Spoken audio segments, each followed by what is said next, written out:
Hello বন্ধুরা, আসসালামু আলাইকুম। ঈদ মোবারক। এই যে দেখতে থাকো আমার নতুন ব্লগ। ঈদের দিনে সবাই পার্কে, নদীর পাড়ে কোথায় কোথায় ঘুরতে যায়, আর আমরা কোথায় ঘুরতে গেছিলাম সেইটা ভিডিওতেই বুঝতে পারবে, আর বলবো না, দেখে বুঝে নিতে হবে। আর হ্যাঁ, পুরো ভিডিওটা দেখার পরে অবশ্যই লাইক, কমেন্ট, শেয়ার করে দিবে, বেশি বেশি শেয়ার করবে। আর তোমাদের সবাইকে জানাই ঈদ মোবারক। ঈদের অনেক অনেক শুভেচ্ছা ও অভিনন্দন জানাইলাম তোমাদের সবাইকে। সবার দিনগুলো ভালো কাটুক, ঈদের আনন্দ সবার সাথে পরিপূর্ণভাবে ভাগাভাগি করে সবাই। আমাদের পাকনা বুড়োটা তো মানে বেড়াতে পারলে খুব খুশি, আর গাড়িতে এখন আর ঘুমায় না, এখন জেগে জেগে এইদিক ওইদিক চারিদিক তাকিয়ে তাকিয়ে দেখে, রাস্তা পথ সব চিনে রাখছে, পরবর্তীতে একা একা ঘুরবে তো। আর রাজশাহী শহর এরকম ফাঁকা কখনো দেখেছেন?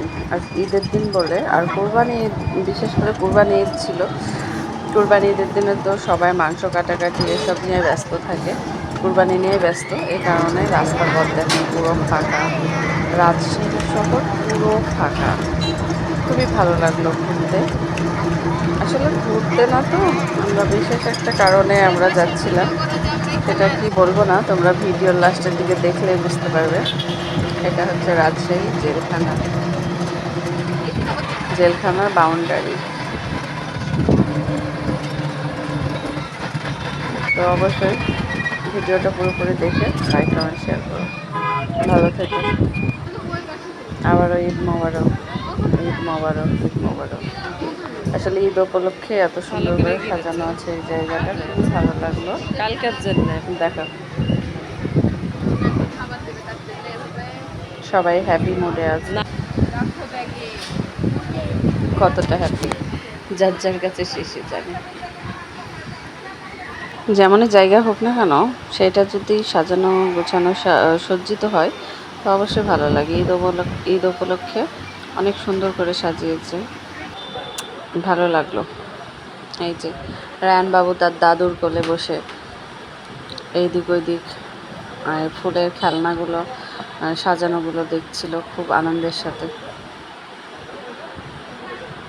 আমি বড় মানুষে আমি দেখছিলাম, আর ও তো ছোট, ওর তো আরও ভালো লাগছিল।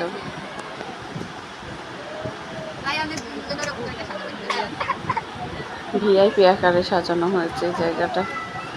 রে বাবা, কি ফুর্তি, কি খুশি। আর আয়াতের মনে হয় মনে মনে ইয়া লাগতেছে যে রাইয়ান আদর খাচ্ছে, আমি খাচ্ছি না। ভিডিওটি ভালো লাগলে অবশ্যই